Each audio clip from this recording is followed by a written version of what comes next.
Peter Parker was bitten by a radioactive spider as a teenager, giving him spider powers. After the death of his Uncle Ben, which he could have prevented, Peter learned that with great power comes great responsibility, vowing to always protect the innocent from evil. Peter Parker has become the amazing Spider-Man. Peter Benjamin Parker is the son of CIA agents Richard and Murd Parker, who were killed when Peter was very young. After the death of his parents, Peter was raised by his Uncle Ben and Aunt May in a modest home in Forest Hill, New York. While still in high school, Peter visited a science fair, where he is bitten by a radioactive spider, granting him the strength and agility of a spider, as well as spider sense, which warns him of the nearest danger. To test your new abilities and earn some money, Peter competed in a wrestling match, going up against professional wrestler Hogan the Crusher. He easily won the fight and also attracted media attention. Later, while backstage, Peter saw the robber who ran past him, but he did nothing to stop him, because that wasn't his problem. Later that night, when Peter returned home, a police officer told him that his Uncle Ben had been killed by someone who had broken into their house. The cop mentioned that they tracked the killer to the warehouse. In anger, Peter donned a wrestling suit and went after the killer himself. Arriving at the warehouse and easily defeating Uncle Ben's killer,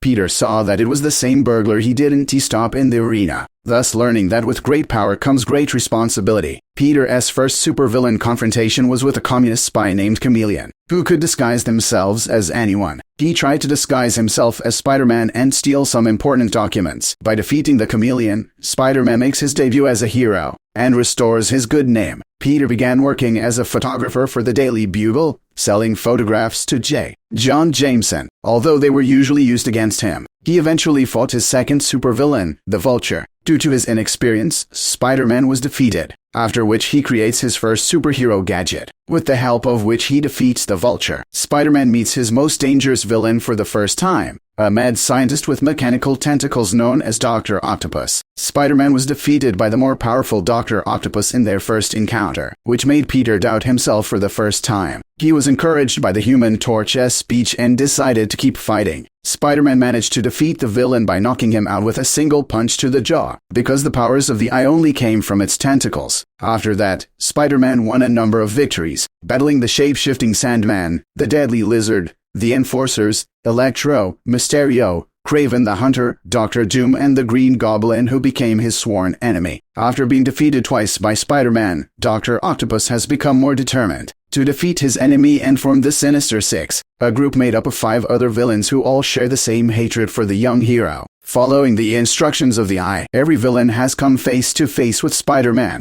to finally wear down the hero. After Spider-Man got tired of constant battles, Otto lured him into a fight by kidnapping Aunt May and Betty Brant. Against all odds, Spider-Man emerged victorious and rescued 2 hostages. Upon graduating from high school, Spider-Man fought Molten Man, who turned out to be Liz Allen's half-brother. Early in his career, Spider-Man often teamed up with other heroes, such as Daredevil, X-Men, Fantastic Four, and Human Torch. Peter and Betty broke up after her brother was killed. She couldn't bear the thought of losing another loved one, because she was afraid that Peter would die taking pictures of Spider-Man. She later married Ned Leedsome,